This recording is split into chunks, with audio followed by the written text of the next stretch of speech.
It's time for another episode of I Am Northwest Arkansas, the podcast covering the intersection of business, culture, entrepreneurship, and life in general here in the Ozarks. Whether you are considering a move to this area or trying to learn more about the place you call home, we've got something special for you. Here's our host, Randy Wilburn.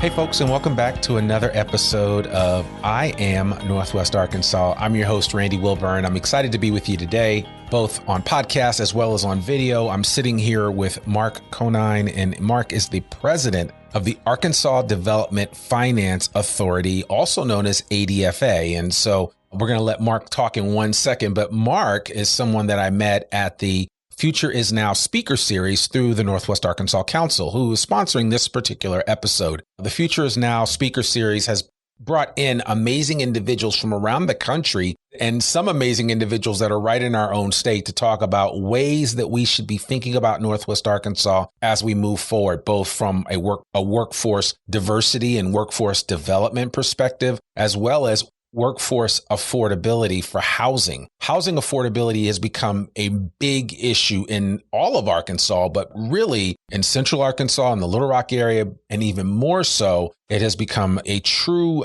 issue or conversation topic here in Northwest Arkansas. And so we thought, who better to bring on the podcast than Mr. Conine and learn a little bit more about some of the work that they're doing at ADFA to bridge that gap to make sure that we have more affordable housing units here in Northwest Arkansas, because the bottom line is we really don't have enough, and we need to. With 36 new people a day moving to Northwest Arkansas, it's incumbent upon us as a community to step in and figure out ways we can bridge that gap. And the council is doing that. They're bringing in experts from all over the country, as I said before, as well as many local experts, including Mark Conine. And so I thought this would be a great conversation for us to have. So if you are a developer or play one in real life, that this is a great opportunity for you to hear what the state is doing or what they're trying to do in order to move this whole process along in terms of affordable housing development. If you just are looking for an affordable place to live, you probably should listen to this episode as well. And so there's a lot of opportunity for us to all come together and try to figure this out. And so I think this episode is going to be an important one for some time to come as we continue to grow here in Northwest Arkansas. So Mark, that was a mouthful,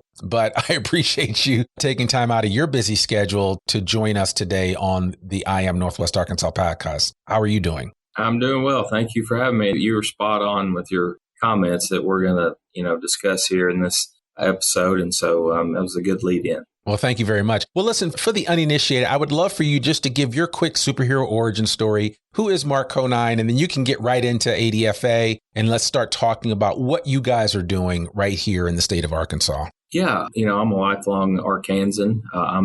I went to school here, high school here in Arkansas, and also attended college here. And I'm a CPA by trade.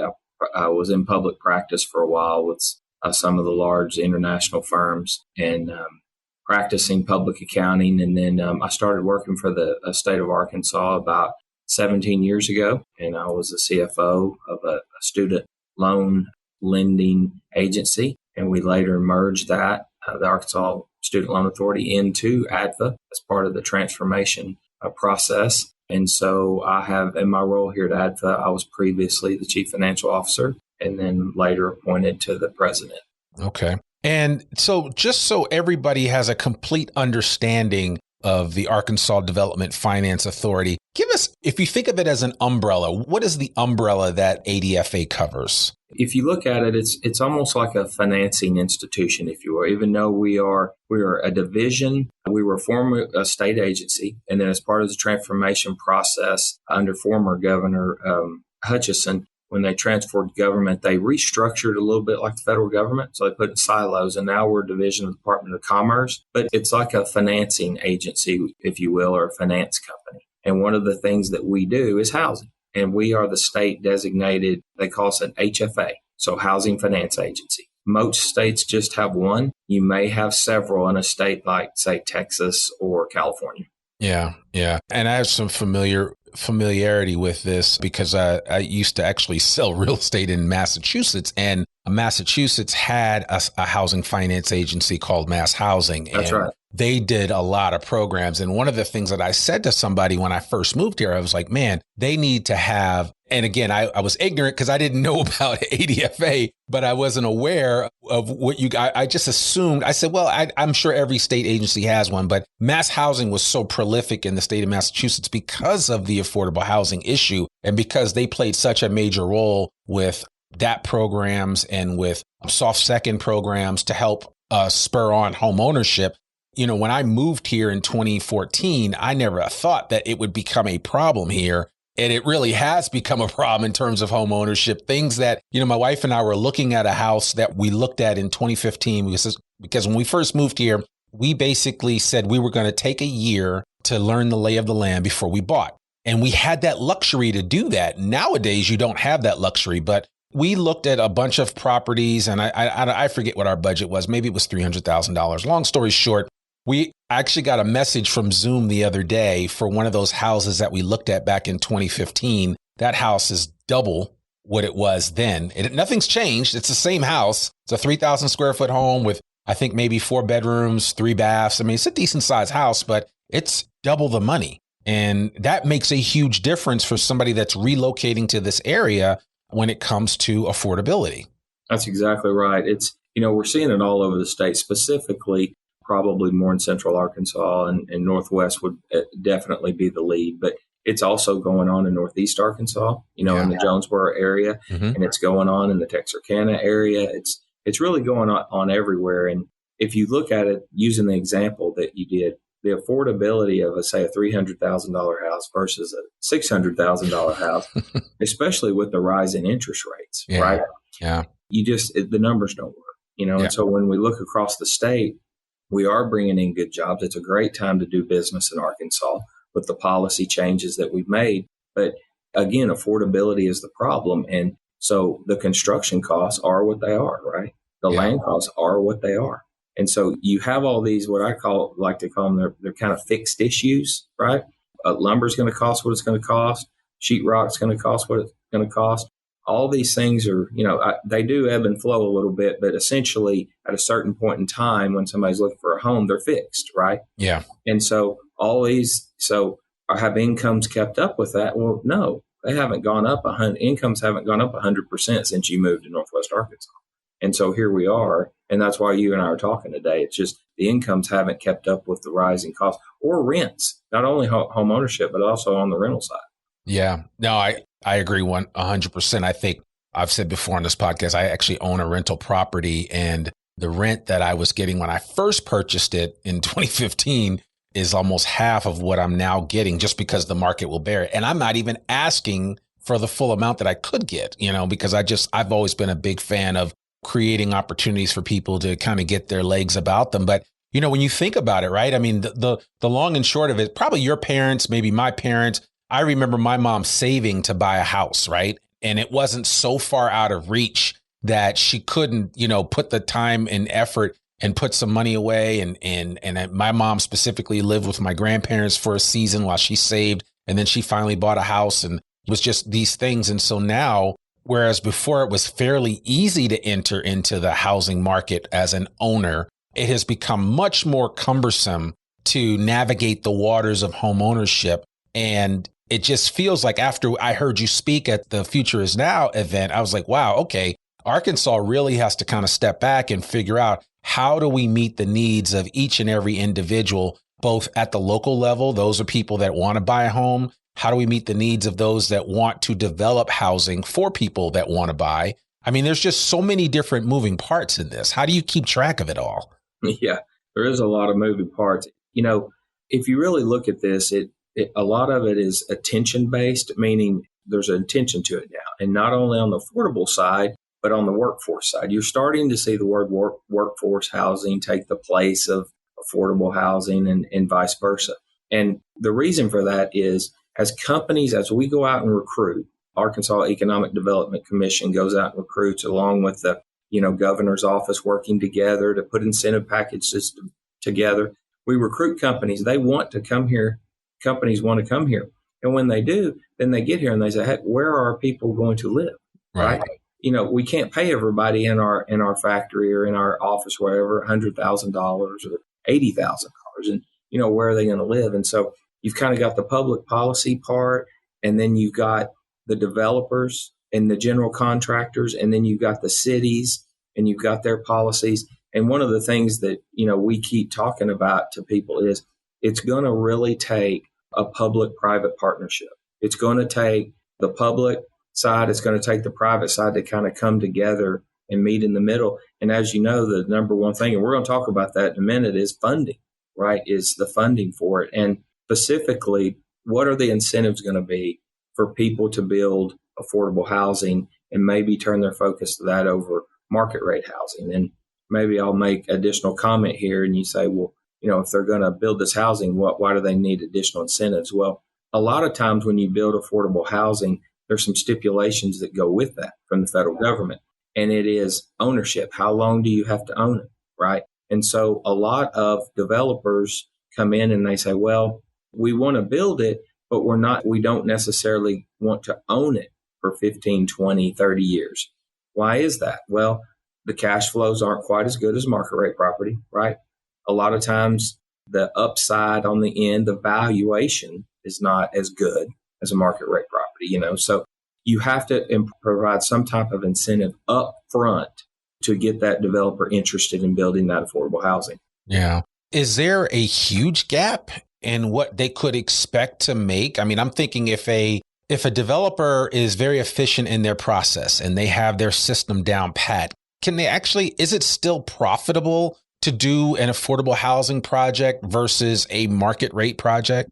It is. On the front end, it's probably about the same, maybe a little less, but it's still worth their time. They're still going to make a good profit. The difference happens over time.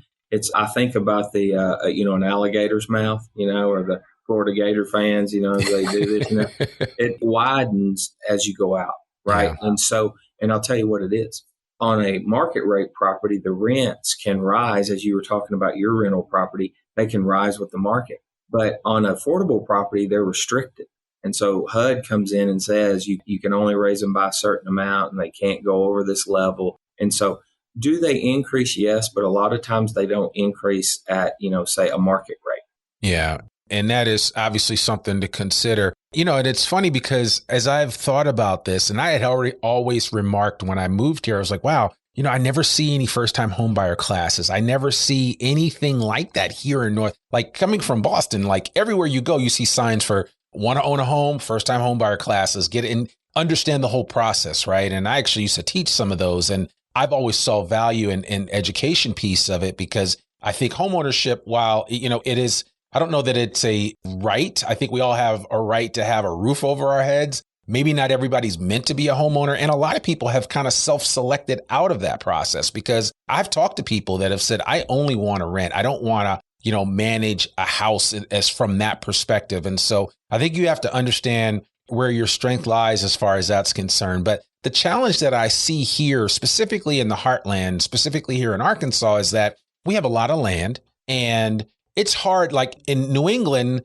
you can buy a piece of property that's subsidized, if you will, through a state housing finance agency, and there may be a deed restriction to it, or some of those things seem somewhat foreign when you talk about the land that we have available to us here in Arkansas. How do we overcome that issue, right? Because a lot of people are used to maybe they grew up on a farm that their parents owned or their grandparents owned or that were passed down to them from generation to generation. So you have a different understanding of what land means. And when you're told, oh, well, yeah, you can live in this house, but the deed, it's restricted. There's only but so much you can do with it.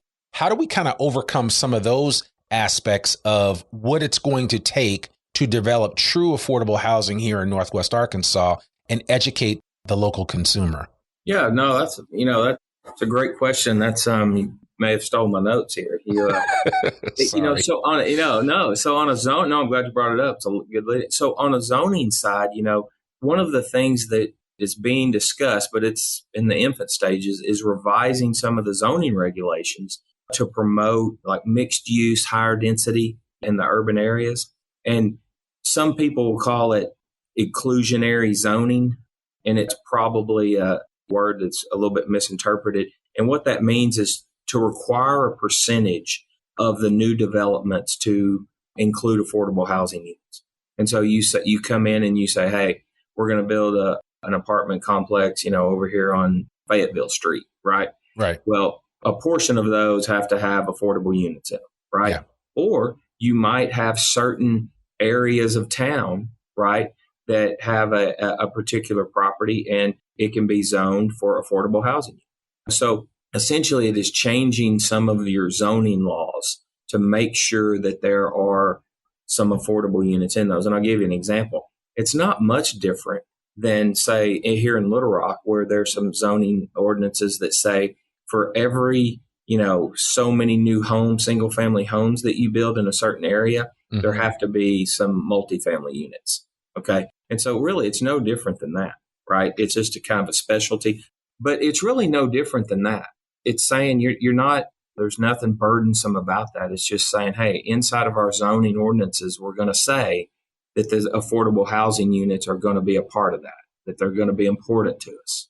Because a lot of affordable properties, you might be dealing with things like, access to grocery stores, access to healthcare, access to city parks and libraries, all the things that we love as residents of our communities.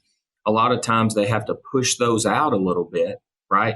And get them because they can't get them zoned, or there's different issues with city ordinances or whatever. And so if you bring some of that in, it helps the people that live in affordable housing units because they're not spending as much commuting to work and getting to the grocery store or, those types of things. And you can get into all kinds of things of health and well-being and all those things that go along with that. So yeah. But on the zoning side, I think it's just going to have to be an emphasis that to promote mixed-use development and higher density in certain areas.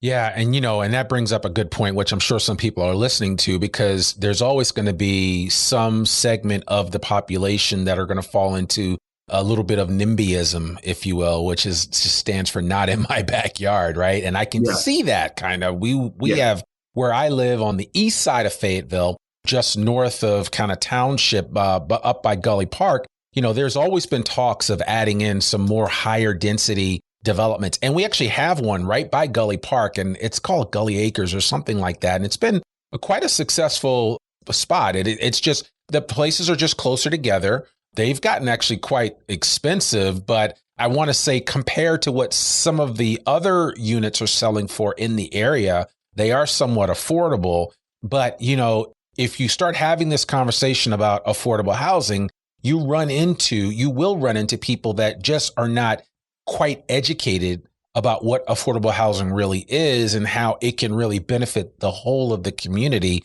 How are you guys working to overcome that aspect of it? Because that in and of itself is a major issue, right? You've got at the city level, you run into some challenges, but then you also have at the neighborhood level where you have to kind of help people bridge that gap of understanding. Yeah, that's a really good point. We do deal with that a little bit. We don't get involved in it a lot, but occasionally it comes up, but the developers deal with it.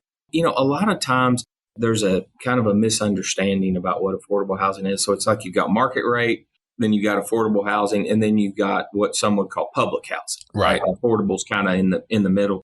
And there are definitely neighborhoods and neighborhood associations that, they get concerned about when some of these, are going in. And if you drive by an affordable housing place, it looks just like a market rate place. Yep. We have minimum design standards that developers have to follow. And in some cases, they're higher than on a market rate property, right? Yeah. And so a lot of people don't even know. And so what we've tried to, from a state perspective, what we try to continue to do is make sure that not just that we get housing units on the ground, but that we get, I just like to use the word nice, somewhere that anybody would want to raise their family. They would want to have, a holiday dinner at their home that they're proud of. Yeah. Right. Yeah. And so we can get into the details, but just what they consider as a nice place to live. It's a safe place to live. It's a good quality standard construction. And so I think if we make sure that's important, if that goes into someone's, single family neighborhood, it looks nice, right? It's got a nice gate around it. It's pleasing to the eye. It's quality construction. And then also promote, safety and promote some of the things that go with those projects, which might be a clubhouse or a swimming pool or a playground, or there's a lot of talk now about putting medical clinics on some of the properties, right? Yeah. And so a neighborhood medical clinic, some of the things that are being talked about, they're being done, in a couple of places. I think they will, quote, fit into what you're saying, into a traditional single family neighborhood. Yeah. And so I think that again, I think the only way this works is from a funding perspective, and then from, say, a city or local perspective, is people coming together and saying, hey, how do we make this work? We can't say we don't want that, and then we can't just drop them everywhere without talking to the homeowners and talking to the neighborhoods, right? We want to be sensitive to that. But if there's a little bit of the meeting of the minds that can come together, and a lot of times it's like, well, can you change the design, to the developer? And the developer's like, sure, that won't really cost a lot to change the line. Could you change the color? Yeah, we'll be happy to change it. And a lot of times people, they just don't reach out to the developers to have them in to talk to them. And I've actually been to some, I normally don't do this, but to a couple of neighborhood associations with a developer, not because I'm promoting the developer, because I'm just trying to kind of be an intermediary and say, hey, if you guys will talk to the developer and the developer talk to you guys, I'm sure you can come up with something that you will be proud of. And almost 10 out of 10 times they do. Yeah. They come up with something. Well, and it benefits everybody. And if nothing else, it further promotes that developer's ability to achieve a certain objective when it comes to housing development. So it does. I think it's huge. And, as I'm sitting here listening to you, I'm thinking that there is something to be said for potentially creating multi-generational housing for, I know there are a couple of properties in Bentonville that have markets at the bottom level of them. So if I need to grab something to eat, there's also a restaurant there. I'm thinking specifically of, and I don't know the name of the building, but it's my friend Matt Cooper has a restaurant called Conifer. Attached to Conifer is a kind of a marketplace grocery store. So in case you've forgotten something, you need some fresh basil or something like that, that's there, right? And so, I hope we're going to see more of that in the future, where you see some of these mixed use developments where maybe there are a sprawl of condominiums or apartment buildings or multifamily residences that are really well appointed, but then also have some of those extras, those benefits where maybe you don't have to go out to go to the grocery store because there's a place right there where you live where you can pick it up. And I think that bodes well for us as we continue to grow as a community, specifically here in Northwest Arkansas, but certainly also in Central Arkansas and Northeast Arkansas, anywhere for that matter. So that is, there are some huge opportunities to reinvent how we live, how we work, how we go back and forth to shop. A lot of that could fundamentally change for us in the next, 5, 10, 15, 20 years. Oh, absolutely. I think you're still going to have, when I call them projects, I'm talking about a cluster of, multifamily units or, right. Or a single family neighborhood that's affordable. So when you're looking at that, I think the wave of the future, you're still going to have 80, 60 unit complex that's all affordable. Sure. You're still going to have a neighborhood that's an affordable single family neighborhood. But I think really where we're headed, if I had to guess, just what the trend I'm seeing across the country and that's starting in Arkansas is the mixed use, where it's a 80 unit apartment complex and 20 of them are affordable, right? And then just every single project that gets put down on the ground is like that. And it's just, there are just some affordable units in all of those things. And I think that's where we're headed. You're still going to have what I call 100% affordable projects. You're still going to have those.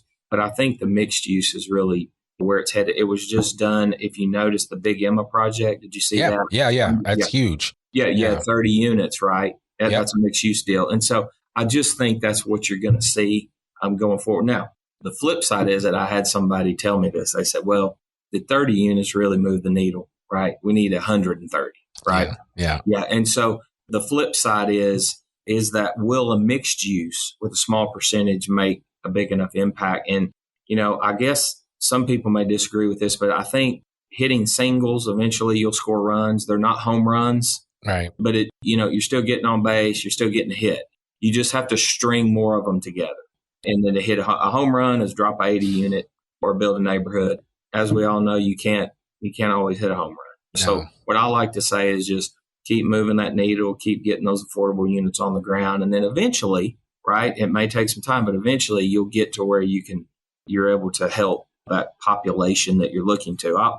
Let me throw in too that when we're talking about funding for this, not only do you have to make it a priority at the state level, whether it's Arkansas or any other state, but there's efforts going on in Washington to increase federal funding for it and to increase the area median income level. Yeah.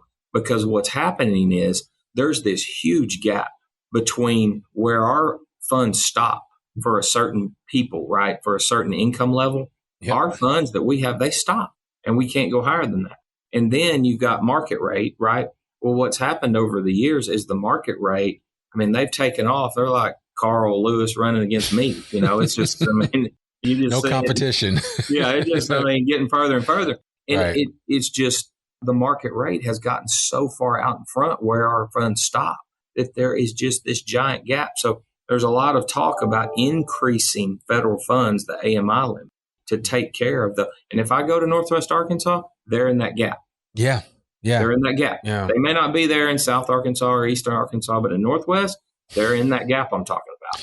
It's huge. Yeah. And I think a lot of people don't understand that. And, you know, that area medium income or media income is really something that you have to be kind of aware of. And it has changed even in the 8 years that I've been here. So, and it's only going to continue to grow. So I think it's just something that we all need to be cognizant of and understand that, while it is an uphill battle, we do have some of the tools at our disposal, i.e. what ADFA represents and some of the programs that you're putting on the ground now. So it's not as if these programs don't exist or that there aren't options. It's just a matter of creating awareness. I think that's why this speaker series is so important. I mean, there were 150 people in that room at the Jones Center when you spoke, and there were a lot of people that I heard after the fact were like, I had no idea. And I kept saying to myself, well, there's got to be some type of state housing finance agency that will work to promote affordable housing. Of course, there is ADFA. And the idea here is that everybody needs to be aware of that and know and understand how ADFA can meet their needs, whether you are an individual looking to buy a home, maybe you're a teacher or a first responder in a local community, and the housing prices have just gotten well beyond your reach. And you need the help so that you can buy that house, so that you can stay and remain and live in the community that you serve. It's important to understand that there are programs out there. There are groups out there like ADFA that can help you. And so, I mean, Mark, certainly you have your work cut out for you, but I would love for you just to leave our audience with, as we kind of wind this up, with just a couple of tendrils of hope, if you will, about what we can expect moving forward from an affordable housing perspective. And even for a single individual that's like wants to buy a house and has been socking money away in their savings account at Signature Bank, what can they hope for in the next couple of years? Yeah, I think awareness is the key. And so as we look for, I'll tell you one quick thing, and then that'll go right into, I think, what people can look for is several years ago, we were doing on our single family mortgage program, we did like $58 million.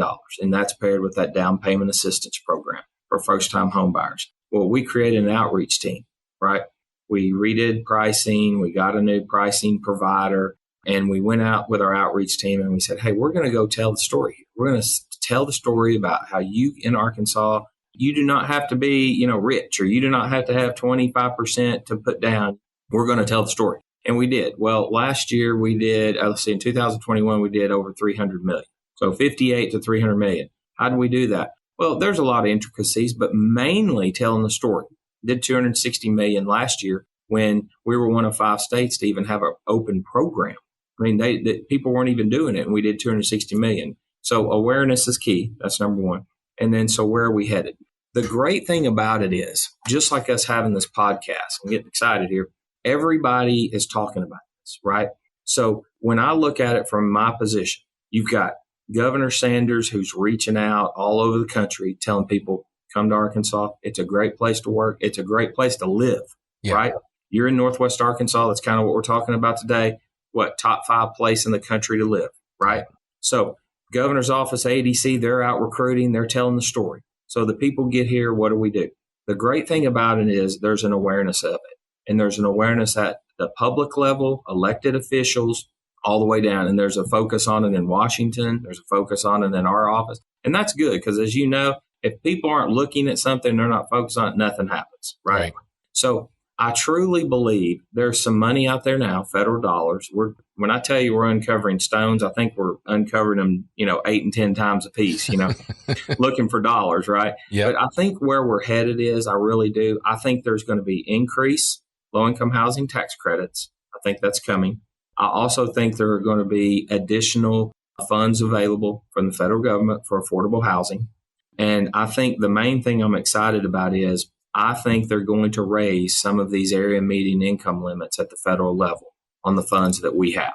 I really, really feel that way. There's a lot of talk in Washington about it. I've seen bills written about it that are getting kicked around on the Hill. And so to me, that is the biggest thing to be excited about is if you're over 60% or 80% area median income. And to be at 100% area median income, that sounds like a lot, but it's really not. Right. And that gap that those people are in. So I think where's the hope? I think the hope is if you're sitting in that 80 to 120% of area median income, I think that that's going to be addressed. Yeah. I think that's the next big thing that's going to happen. I don't think it's going to be long before it's addressed, because if that happens, I think you'll really see a big explosion. I think you'll see some of the market rate developers go, hey, we're in now, right? Yeah. Because I think the valuation on the property can continue to increase over time, rather than if it's at a really low rent level.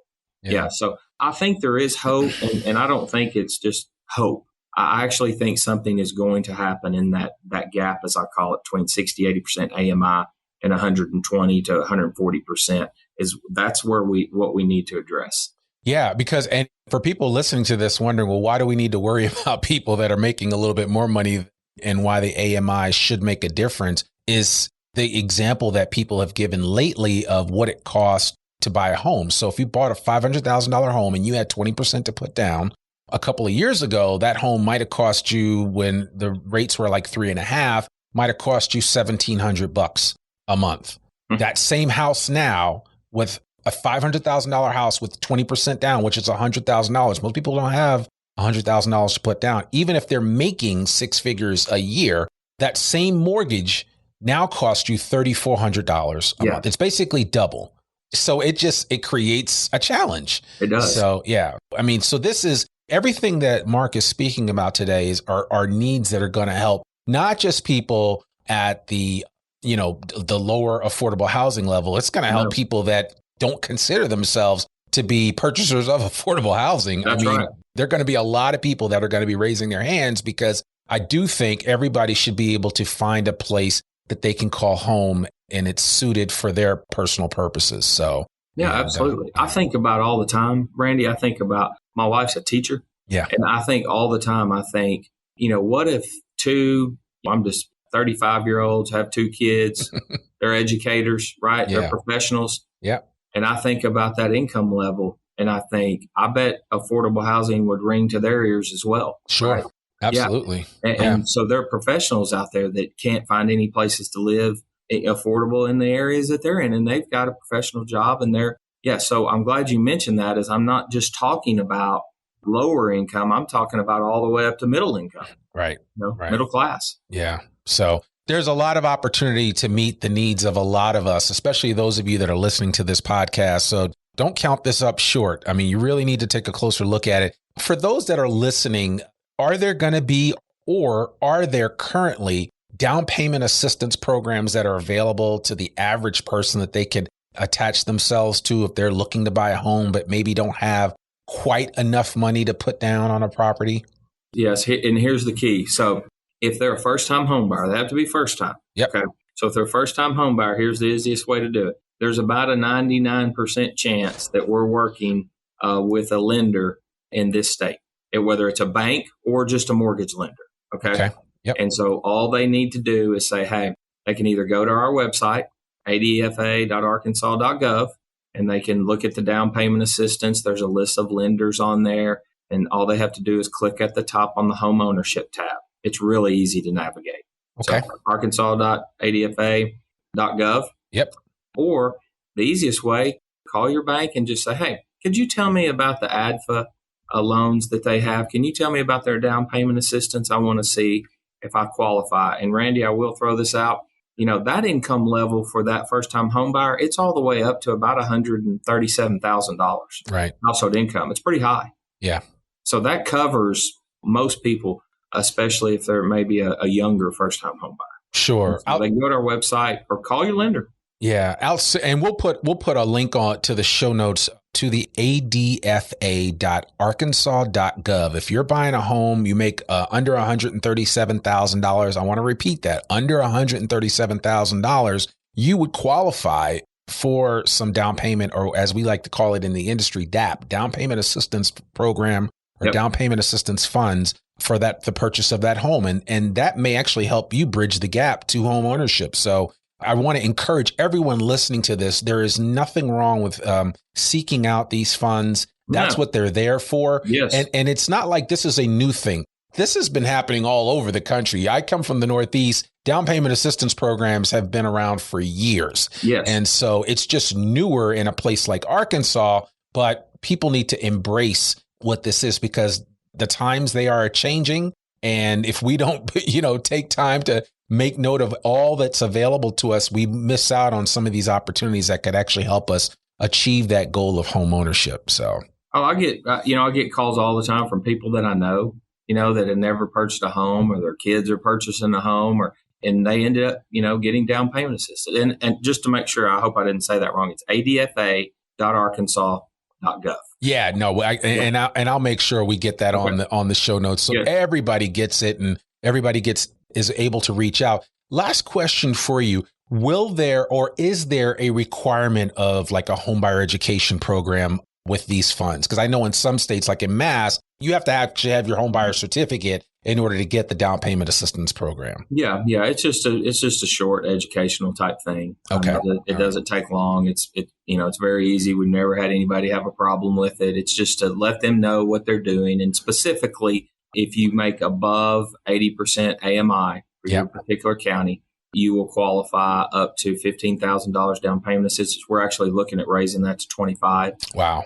It's a second mortgage, Randy. Yep. It carries the interest rate of your first mortgage. Mm-hmm. So it's not a penalty. There's no tricks or anything to it. Yeah. It's amortized over 10 years. If you make 80% or below, you can qualify up to $25,000, and it is actually forgivable. Wow.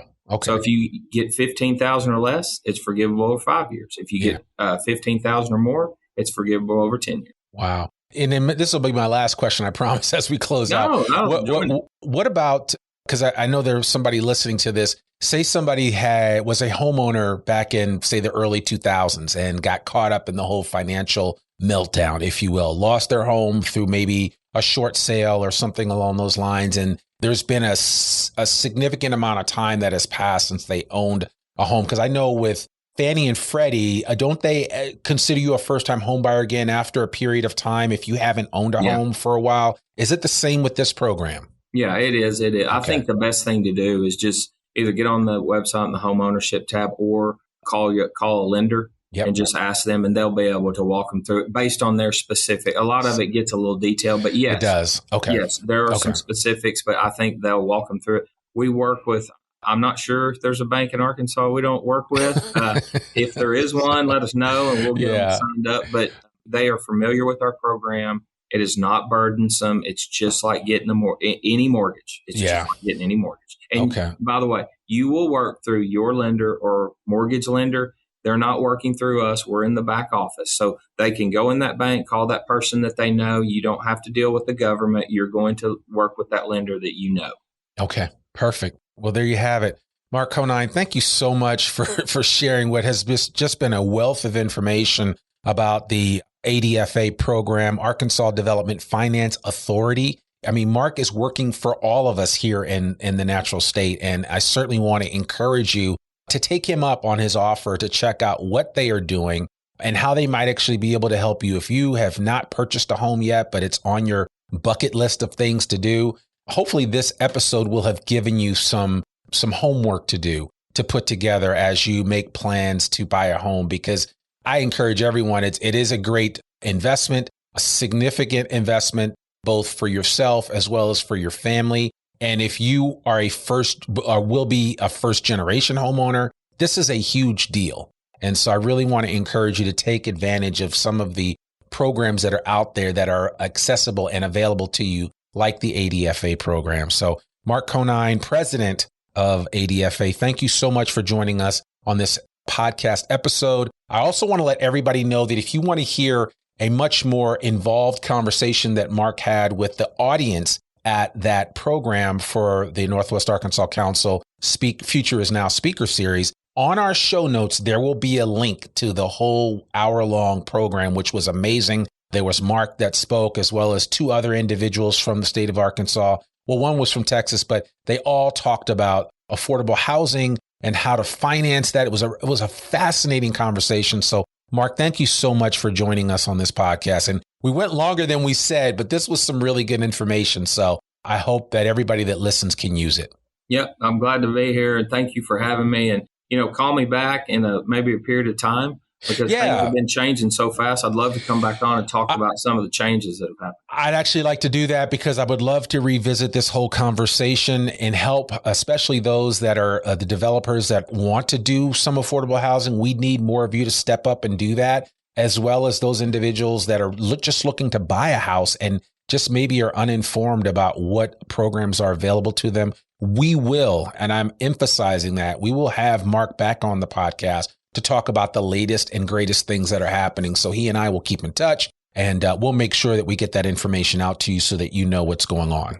Great. Well, this was easy. You're a pro. I didn't know you were so educated on it, but it's easy working with pros. I appreciate that. I appreciate that. Thank you so much, Mark. Well, folks, there you have it. Another episode of the I Am Northwest Arkansas podcast. I really want to encourage you to continue to check in on this Future is Now speaker series with the Northwest Arkansas Council. So much good information is being shared, and the council is really doing a lot to meet the needs of everyone here in Northwest Arkansas. As I said earlier, 36 new people a day are moving here. We care about them, but we also care about the people that are already here, making Northwest Arkansas as great as it is. And so certainly I couldn't do it without people like Mark on the podcast. And, we continue to bring the best and brightest talent onto this show to share with you all the things that make Northwest Arkansas a great place. Remember, the I Am Northwest Arkansas podcast focuses on the intersection of business, culture, entrepreneurship, and life here in the Ozarks.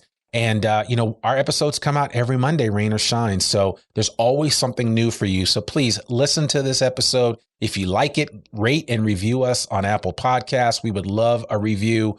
We'll even share it on a future episode. But it's just important that you guys know that there's somebody here that's sharing the stories that matter in Northwest Arkansas. And I also want to give a shout out to one of my chief sponsors, which is KUAF.